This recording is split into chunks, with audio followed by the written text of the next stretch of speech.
First of all, I want to give you a background of why we have been able to build this collaboration. This year, the year of 2024, is a very significant year for India. We are celebrating the 75th anniversary of the adoption of the Constitution of India. On 26 November 1949, the Constitution of India was adopted. It was an extraordinary effort that lasted more than 2.5 years. And approximately, finally, 300 members of the Constituent Assembly adopted the Constitution. Now, the last 75 years has been quite an extraordinary journey. And so we at O.P. Jindal Global University felt that it's an appropriate time for us to establish India's first Constitution Museum and the Rights and Freedoms Academy. Now, this is quite interesting because we discovered that India does not have, so far, a Constitution Museum and a Rights and Freedoms Academy of the kind that the United States has in the form of the National Constitution Center in Philadelphia. We recognize that this is a very important opportunity, a historic opportunity, a historic occasion when we can do this. So we embarked on the journey as late as June of this year to establish India's first Constitution Museum. I'm happy to report to you that the last 6 months have been quite an intense effort that involved so many institutions in India and around the world in terms of collection of data, archival information, and both physical and digital information and all of that. I will be sharing with you more information about that as well. But let me talk to you about the objectives of the Constitution Museum. There were 5 important objectives of the Constitution Museum. First, the vision and the purpose of establishing the Constitution Museum essentially was to promote civic education among ordinary people of India. It does not matter whether they are a lawyer or a judge. We want to invest in ideas of civic education, in citizenship, so that people understand and appreciate the history and evolution of the Constitution. The second objective of establishing the Constitution Museum is to democratize the access to Constitution. In some ways, Constitution was historically seen as a document that was confined to the interest of lawyers and judges, that was confined to the interest of law, but we wanted to democratize access to the Constitution, and hence the museum becomes an opportunity for people to understand complex notions of law and Constitution in an easily understandable manner. So there are several installations in the museum which include sculptures and paintings and art forms and a lot of panelings. All those things are essentially put with a view to ensuring that ordinary people are able to connect to the museum. The third objective of the Constitution Museum is to essentially pay tribute to the outstanding 300 members of the Constituent Assembly. I am sure several of us know that some of the leading figures were part of the Constituent Assembly. Dr. Rajendra Prasad was the president of the Constituent Assembly. Pandit Nehru moved the objectives resolution, which became the preamble. Sardar Patel played a very significant role in the Constituent Assembly and later became India's first Deputy Prime Minister. Dr. B.R. Ambedkar was the chairman of the drafting committee of the Constituent Assembly and hugely credited with the Constitution itself, and later became India's first law minister. And you can add a few more names, including Maulana Abdul Kalam Azad and K.M. Munshi and so many others. But that will give you 10, 15 people or so. But there were 300 members. So for the first time in the history of post-independent India, we have paid tribute to all the 300 members of the Constituent Assembly, and the museum essentially protects and celebrates their legacy and contribution. And that is the third objective of the museum. The fourth objective of the museum is essentially to promote civic discourse surrounding ideas of democracy, rule of law, way in which our evolution has transformed the society. In some ways, we have used and we plan to use the museum as an opportunity for engagement intellectually and otherwise, where the museum goers have an opportunity to be part of the academic institution itself. There is something quite significant about the fact that this museum has been built in a university space where ideas are constantly generated. And the last objective of the museum essentially is to recognize the 75 years of the history of the evolution of the Constitution and the rights and freedoms. After the Constitution was adopted on 26 November 1949, we have a rich tapestry of events, including the functioning of our democratic institutions, including the courts, the legislation, the parliament, the various debates, the various amendments to the Constitution. All of that is being recorded and presented in a manner that people can understand and appreciate the history as well.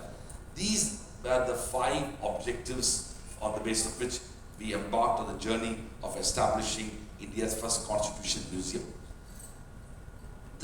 Another aspect of this whole effort is also to recognize that the Constitution is such a founding and a foundational document that everybody has a stake in it. And how do we build that stakeholdership? The only way by which we can build the stakeholdership is to involve people in developing deeper understanding of the Constitution. Our Constitution was also very flexible. It was born out of the circumstances in which we were essentially coming out of nearly 200 years of colonialism. We were building a new India. And so these aspects were also brought into the museum as well. Now, this of course was all going in that direction.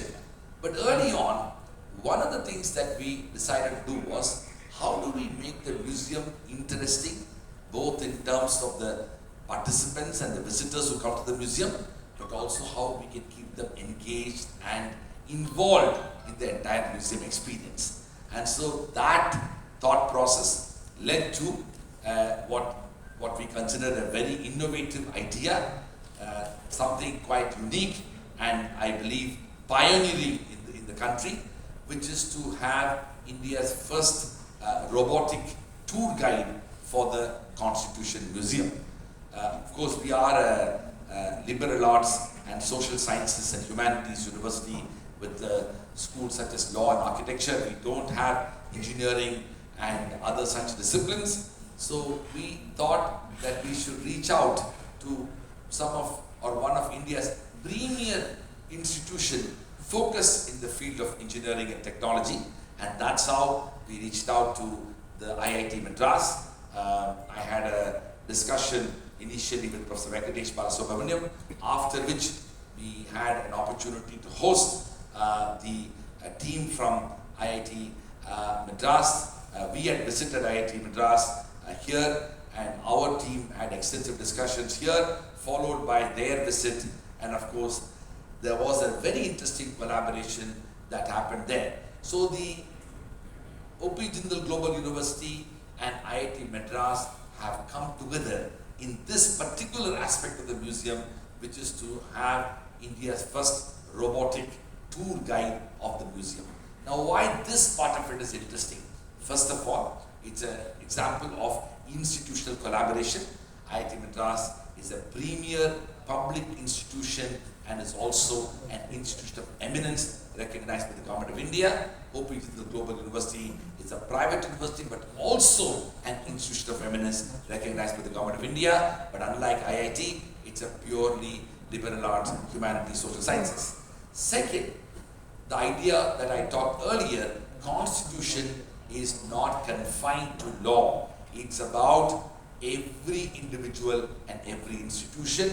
The partnership that we have created with IIT Madras to launch the robot as a tour guide in the Constitution Museum is an example of transcending the limited engagement of Constitution with law and legal institutions, and to democratize the access to Constitution beyond the confines of law and legal institutions. This institutional collaboration between O.P. Jindal Global University, IITM Madras is an example of that. Third, we not only at a conceptual and at an institutional level collaborated, we ensured that the students are also collaborating with each other. The early aspects of the design was created by some of the students of the Jindal School of Art and Architecture, as well as some of the liberal arts students who are pursuing the BFA program. They in turn connected with the IIT students who were obviously specialists and engineers and specializing in robotic technology, and their conversations, their meetings, their interactions created the foundation for the design of the robot which you will shortly see, and ultimately led to this collaboration as well. The fourth aspect of this collaboration is also about recognizing that how we can use technology in an interesting and an impactful manner, even when you have a more traditional institution in the form of a museum. Museums are seen to be very old traditional institutions, but we're also signaling another important aspect here, which is about tradition and modernity can go hand in hand, just like India, and how Indian civilization has embraced modernity through its encompassing technologies that have emerged over the years. And the last bit, what I want to say about this collaboration is that we strongly believe that if two institutions in the form of IIT and Jindal can come together in creating this robot, there are many more opportunities for institutional collaborations to emerge between the study of humanities, social sciences, liberal arts, law and sciences, technology, engineering, mathematics and medicine and other such disciplines. It's an example of institutions coming out of pre-existing notions of inertia and reluctance to collaborate. This is an example of public-private partnership. It's an example of institutions coming out of the comfort zone to come out with something new and imaginative. We are very, very excited to be able to unveil the robot here in Chennai. With those words, I'm going to request Professor Venkatesh Balasubramaniam, a distinguished professor at IIT Madras, to share his reflections on the robot and also the collaboration itself. Thank you. Thank you, Professor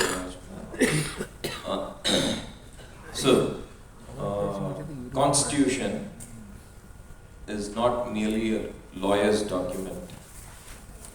It is a spirit of a vehicle that is there, that shall survive for the ages together. Also, similar to that was what Dr. B.R. Ambedkar's quote on it, Constitution was.